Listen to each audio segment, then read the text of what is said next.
Start na po tayo. Gisahin na po natin yung ating garlic at saka sibuyas. Hindi ko na po ito guys hugasan yung kawali natin na pinag-fried po natin ng isda. Kaya gisahin na po natin yung ating bawang muna. So yan guys. Kapag bago pa lang kayo guys sa aking page, paki-follow na lang po. At saka huwag nyo kalimutan mag-like, share, and comment para po ako ay makabalik sa inyo. Ito po guys ang ating second step. Igisahin na po natin yung ating mga sangkap. At saka yung ating nilagang munggo, ito na po. Lutong-luto na po siya. Kaya gigisahin na po natin ito. At saka sabay na rin po yung ating maliliit na dry fish. Ayan po. Sabay na rin po ng ating sibuyas. Itong unang haraw ko po dito guys sa Bulacan. First day po ni Mar ngayon. Kaya dito naman po siya sa kusina. Ayan. Kaya malaking bagay din po ito pag nandito na naman ako. Nagbabakasyon pa ako dito guys.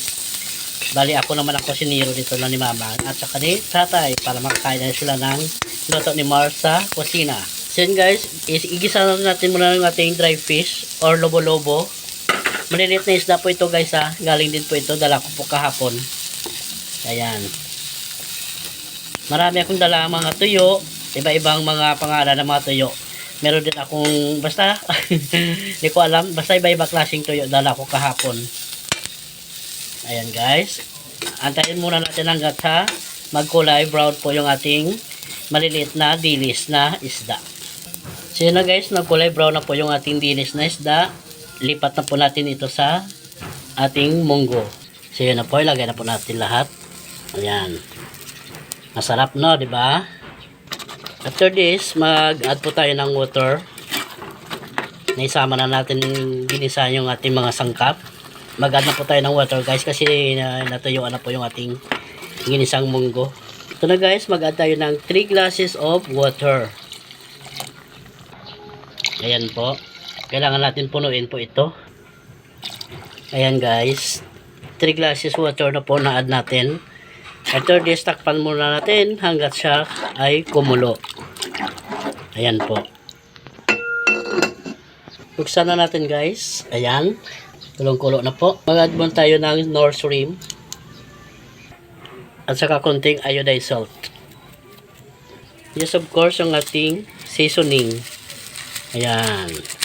After this, ilagay na po natin yung ating lupo. Sino po? Ayan. Mabilis na naman po ito guys, maluluto yung lupo natin. Ayan guys, haluin muna natin yan.